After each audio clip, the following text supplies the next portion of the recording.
Coucou tout le monde, donc je vous retrouve dans ma vidéo bilan de mon 6e mois.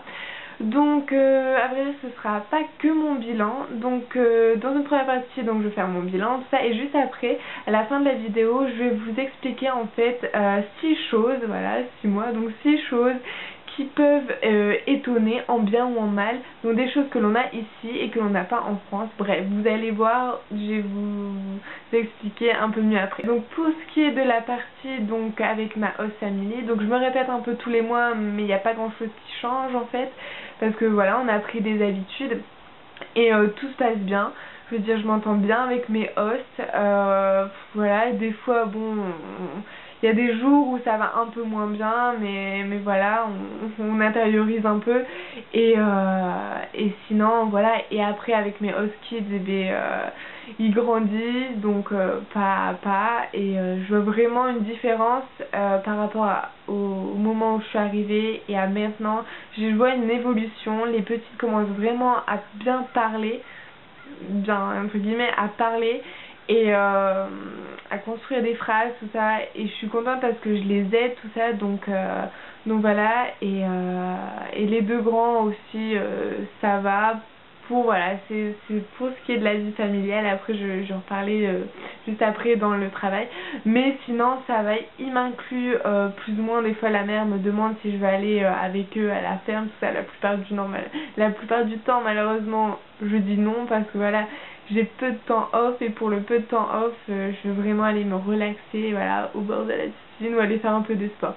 Bref, donc voilà, pour ce qui est de ma host family, de ma vie avec la de mon travail. Donc ce mois-ci, honnêtement, ça a été un peu plus dur parce que il y a une fatigue qui s'est accumulée en fait, et au bout d'un moment, j'ai perdu patience en fait. C'est-à-dire que pour avoir un week-end off, donc pour aller à Chicago, en fait j'ai regroupé mes jours off de 2 semaines. Donc en fait, c'est-à-dire que j'ai travaillé non-stop pendant 2 semaines, j'ai pas eu de temps off, rien du tout, pour avoir mon week-end complet. Donc c'était quand même assez dur, voilà, d'enchaîner 2 fois 45 heures, c'était quand même assez, voilà, éprouvant. Donc du coup, à un moment, j'avais vraiment plus de patience avec les petites, c'était juste avant d'aller à Chicago. J'avais aussi vraiment, oui voilà, plus de patience, et j'avais besoin, voilà, de sortir un peu, de faire une coupure. Donc après Chicago, ça a été un peu mieux, et là ça va vraiment mieux. Mais pour le travail, pour ce qui est du travail, le mois a bien commencé, mais au bout d'un moment, c'est vrai que j'ai eu un ras-le-bol. J'avais plus de patience avec les petits, tout ça, et donc voilà, je veux dire, c'est normal.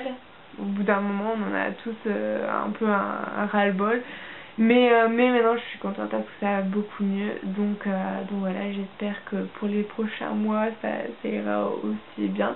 Mais sinon voilà, la plus grande commence à faire un peu sa crise d'adolescence, sa pré-crise d'adolescence. Parce que voilà, elle a que 6 ans. Mais des fois c'est un peu dur avec elle.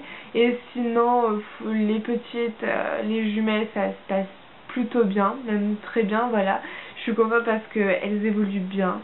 Donc à la fois donc dans leur langage, dans leurs gestes, tout ça. Vraiment elles commencent à pas devenir autonomes. Bien sûr à 2 ans et demi on peut pas être autonome, mais je sais pas, à vraiment s'épanouir, et je sais pas comment expliquer, mais voilà, je suis contente. Je vois la différence du moment où je suis arrivée et maintenant, et ça pour moi c'est le plus important, parce que je me dis que voilà, j'ai participé à ça, et donc voilà. Je pense que c'est tout pour le travail. Voilà, c'est juste qu'il y a eu un moment un peu difficile, et pour ce qui est de mes sorties, voilà. Donc comme vous avez pu le voir, je suis allée à Chicago un week-end. Donc j'ai passé vraiment un week-end super bien. À la fois j'ai revu des au-pairs, tout ça, 2 au-pairs que j'avais rencontrés à la training school. Aussi j'ai revu la neige, j'ai eu mon hiver entre guillemets, parce qu'ici en fait il n'y a pas d'hiver. Donc voilà, ça m'a fait du bien, et ça m'a ressourcée. J'ai vraiment je me suis vraiment éclatée à fond et voilà, donc c'était super bien. J'ai découvert une ville vraiment super belle et je suis juste hyper contente de mon week-end. On a fait plein de choses, donc je vous dirige vers mon vlog à Chicago, voilà, si vous voulez voir tout ce que j'ai fait durant le week-end. Donc un week-end ça passe très vite, donc je suis partie le vendredi 27 février et je suis revenue le lundi 2 mars, en sachant que voilà, tout le vendredi j'ai voyagé, donc je suis arrivée le vendredi soir et je suis repartie le lundi matin pour aller travailler. Bref, donc voilà. Ensuite, pour ce qui est des autres sorties, eh bien je suis allée plusieurs fois à San Francisco, à Dolores Park. Donc c'est une super place en fait, c'est un super endroit. Voilà, il y a une bonne ambiance, il y a énormément de monde et quand il fait super beau, c'est juste génial. J'ai fait 2 pique-niques. C'était à ce même parc, donc c'était un avant Chicago et l'autre c'était juste après Chicago. Donc je suis allée avec des au-pairs, tout ça, et c'était vraiment génial. Donc voilà, et aussi après les sorties, bah des fois la plupart du temps en fait je vais aussi faire du sport, donc voilà, ça aussi c'est pas vraiment une sortie mais ça me fait bouger de la maison et c'est le plus important. Ensuite, pour ce qui est de mon moral, donc comme je vous l'ai dit pour le travail en fait, il y a eu une période assez dure, donc bien sûr ça s'est fait ressentir sur mon moral. Donc avant d'aller à Chicago, j'avais vraiment un ras-le-bol. Donc moi je vous ai parlé du travail, un ras-le-bol du travail, mais c'est vraiment ça en fait. Genre les Huskies, c'est méchant, non c'est pas méchant, mais c'est pas super bien de dire ça, mais voilà, j'en avais marre de voir mes Huskies H24 et mes hosts parents. J'avais vraiment besoin d'une coupure. Donc voilà, donc je pensais vraiment que Chicago ça allait me faire une coupure et le fait est donc que voilà, je me suis vraiment éclatée, tout ça, j'ai vraiment, sur le coup je me suis vraiment amusée, j'ai profité à fond, mais le fait est quand je suis revenue en fait, voilà, c'était pas mieux. Déjà j'étais encore plus fatiguée parce que aussi je pense que mon ras-le-bol était dû aussi à la fatigue et donc après Chicago, les 2 jours suivants après Chicago, c'était vraiment horrible parce que voilà, j'avais vu des au-pairs, j'avais envie de rester avec elles, voilà.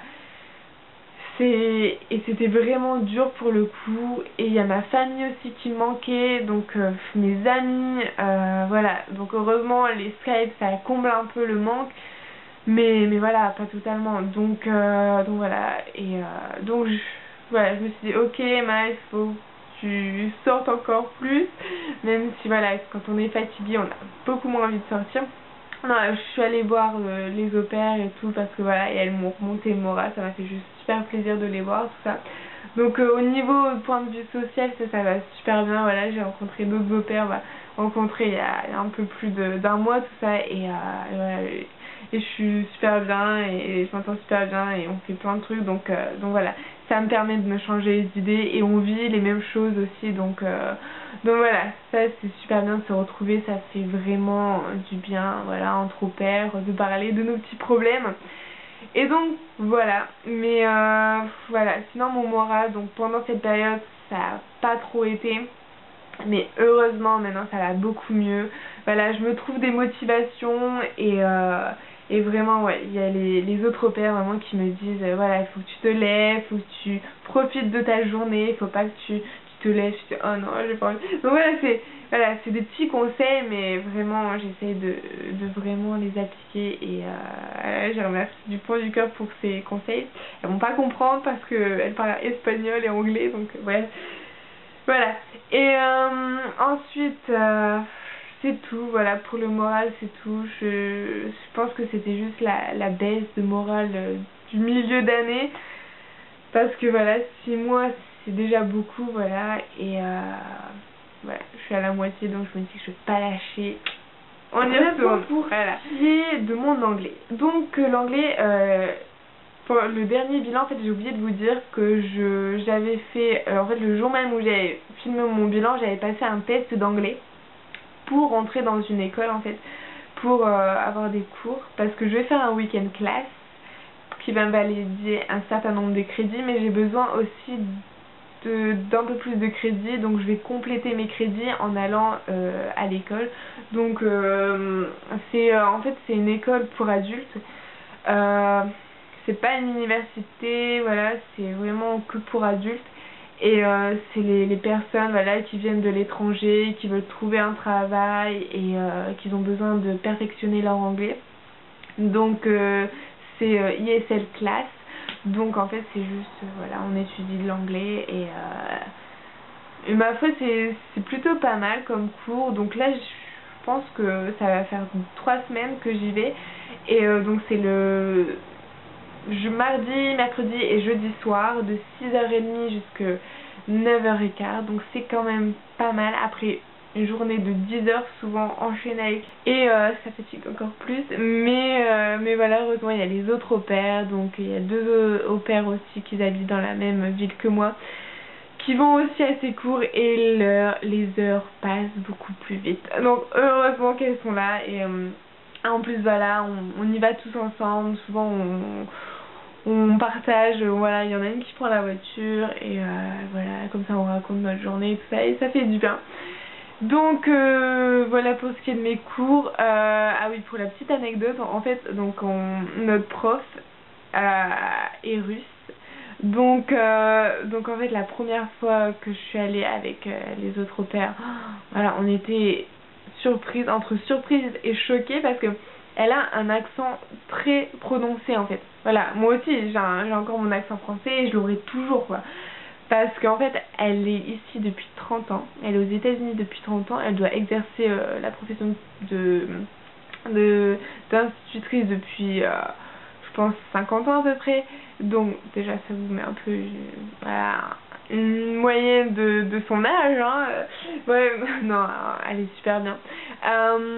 Mais voilà, donc en fait, quand on a entendu son accent, on a dit oh mon dieu, si on prend son accent, ça va être juste horrible. Mais donc ça va, donc moi il me reste encore quelques heures à faire, donc je pense que voilà, encore 1 ou 2 semaines et après j'aurai fini pour mes crédits.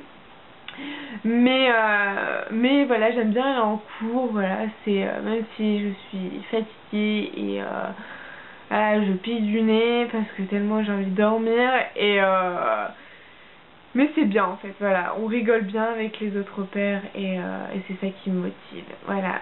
Et après, pour ce qu'on apprend, franchement, voilà, on apprend des choses, mais durant 3 heures, on pourrait apprendre beaucoup plus, parce qu'en fait le cours, il va lentement en fait. Elle est très carrée, elle aime bien faire les choses, c'est super bien. Mais notre prof, voilà, est un peu trop long pour certaines choses. Mais sinon, voilà, le principal, c'est qu'on s'amuse bien, voilà.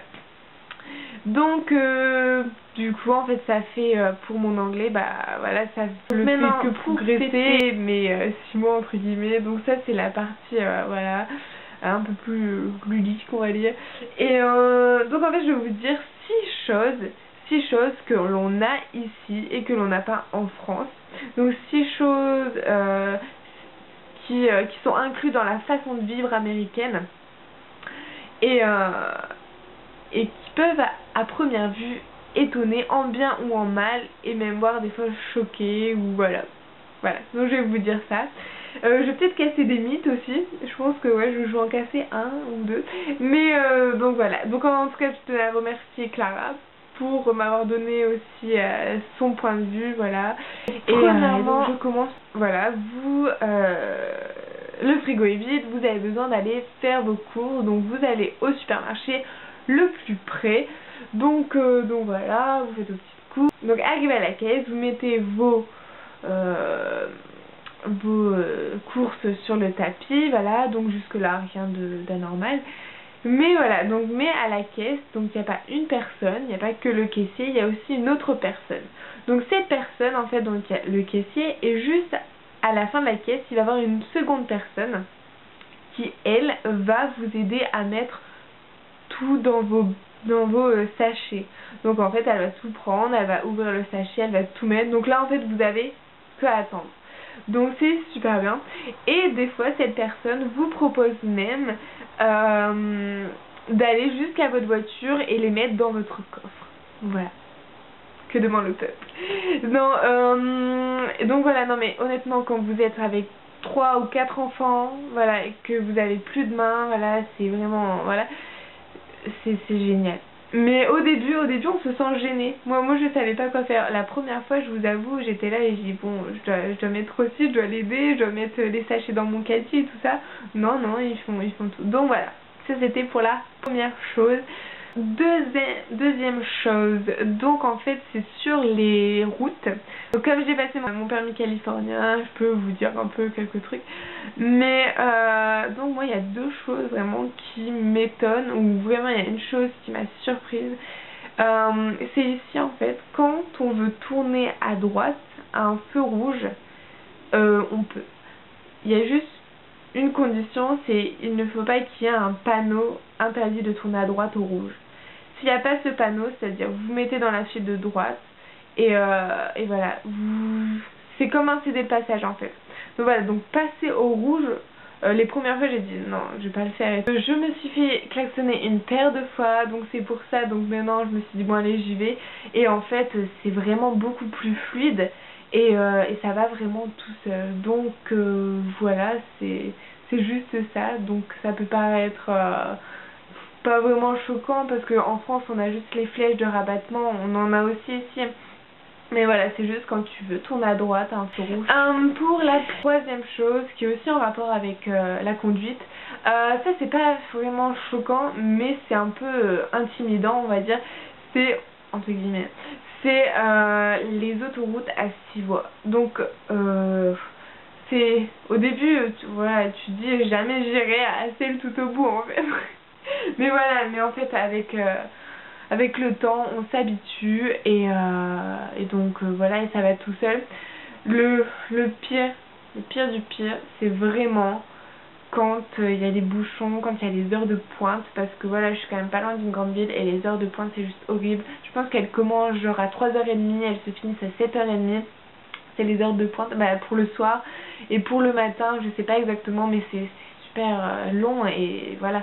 Mais pour les heures de pointe c'est juste horrible de se rabattre, les gens voilà, des fois ils sont impatients, voilà, bref. Donc les autoroutes à 6 voies, voilà, et des fois même 7 je pense, parce qu'il y a aussi des fois des couloirs pour les sorties qui s'ajoutent, bref, donc voilà. Mais après quand il n'y a pas de bouchon c'est beaucoup plus fluide et voilà, et après que tu as saisi les panneaux, tout ça, tu connais les alentours, ça va vraiment. Quatrième chose, donc c'est encore en rapport avec la voiture, les drive-up. Donc en fait il y en a énormément ici, donc je vous explique. Donc on arrive à l'école, donc en ce moment on doit se garer, prendre les enfants, aller les amener à l'école et ensuite revenir reprendre la voiture. Et si donc en fait on a juste à rester dans notre voiture, on prend les enfants et voilà, donc on passe juste devant l'école, et là en fait devant l'école il y a plusieurs institutrices et voilà, et des fois aussi des enfants qui sont volontaires je pense, et qui nous attendent pour prendre en charge les enfants. Vos enfants, voilà, ils sortent de la voiture, ils sont directement pris en charge et mis dans leur classe. Donc voilà, et ça c'est un gain de temps vraiment super bien, et vraiment c'est super bien fait et ça va tout seul. Voilà, on a juste à rester dans notre voiture. Donc on a ça donc pour l'école, et on a ça également aussi pour par exemple si on veut retirer de l'argent ou mettre ou déposer de l'argent à la banque. Donc on a aussi donc des ATM, je sais pas comment ça s'appelle en France, mais voilà, des guichets, on va dire, des guichets électroniques où on a juste à rester dans notre voiture et on fait ça de notre voiture. Ça c'est un peu genre McDo, voilà, où tu prends ta commande et puis voilà, tu t'en vas. Mais voilà, et je pense qu'il y a d'autres exemples aussi, mais voilà, c'est les deux vraiment que j'ai en tête. Et donc voilà, c'est vraiment la façon de vivre américaine, voilà, toujours rester dans la voiture tout faire avec la voiture, voilà, se déplacer toujours et encore avec la voiture. Ensuite, pour ce qui est de la voilà, 5e chose, donc là je vais casser un énorme mythe. Donc moi, dans ma famille et dans les familles que j'ai visitées, j'ai toujours vu des frigos remplis de légumes et de fruits. Voilà, bon bien sûr il y a d'autres aussi, il y a d'autres voilà, il y a d'autres choses qui sont un peu moins healthy, je vais dire, mais voilà, les 3/4 du temps, voilà, et moi dans mon frigo j'ai toujours plein, une tonne de légumes, une tonne de fruits, et voilà, et c'est loin d'être la vue, on voit tous l'américain, donc entre ses hamburgers et son coca, et là pas du tout. Je veux dire, bien sûr on a du coca diète dans notre frigo, mais voilà. Et je sais pas si c'est parce que je suis en Californie, parce que la Californie c'est quand même réputé pour vraiment avoir une nourriture très saine, voilà, les gens font très attention à leur apparence. Là, après, c'est propre à chaque famille, je pense, mais moi, avec les familles que j'ai visitées dans les autres pays, j'ai toujours vu des frigos remplis vraiment de fruits et légumes. 6e et dernière chose qui m'a personnellement choquée. Donc en fait, c'est juste, voilà, je suis une au pair et je pense que je suis la mieux placée pour voir cette énorme différence, c'est l'éducation. Ici, ils ont une éducation, mais vraiment totalement différente de la nôtre. C'est-à-dire que ici, en fait, c'est un peu comme l'enfant roi. C'est même complètement l'enfant roi, en fait. Avec toutes les au-pairs, on a parlé de ça, avec beaucoup d'au-pairs, j'ai parlé de ça, et on est tous d'accord sur le même point. C'est que ici, l'enfant est roi, c'est-à-dire, si l'enfant pleure, c'est quelque chose qui ne va pas, et s'il y a quelque chose qui ne va pas, faut combler, voilà, ce problème. Faut vraiment que l'enfant soit épanoui H24. On peut pas avoir un enfant triste. C'est bête à dire, mais c'est exactement ça en fait. Après, je sais pas comment formuler autrement, mais voilà, c'est juste l'enfant, faut vraiment qu'il soit happy H24 et voilà, et pour ça, il faut satisfaire à ses besoins. Bien sûr, il y a des familles qui sont beaucoup plus attachées à ça et d'autres un peu moins. Moi, je vois ma famille, ça va, j'ai la chance, le père est strict et plus strict que la mère. Et voilà, et le père, voilà, il est vraiment carré. Mais la mère, voilà, elle est beaucoup plus loose. Elle donne vraiment ce que les enfants veulent, voilà. Et je sais pas si vous allez comprendre, mais je sais pas comment expliquer parce que voilà, je sais pas, moi je le vis au quotidien et c'est exactement ça. Mais ça change complètement l'éducation. Moi je me rappelle que dans ma première famille, il m'avait dit il y a un mot dans ton langage qui n'existe pas quand tu es avec notre fille, c'est non. Tu ne peux pas lui dire non. Alors là, dans ma tête, je me suis dit, comment est-ce possible? Ça change vraiment de l'éducation française et je pense que c'est bien d'avoir un milieu, donc pas trop strict comme nous peut-être et pas trop loose comme ici ou voilà, trop satisfait.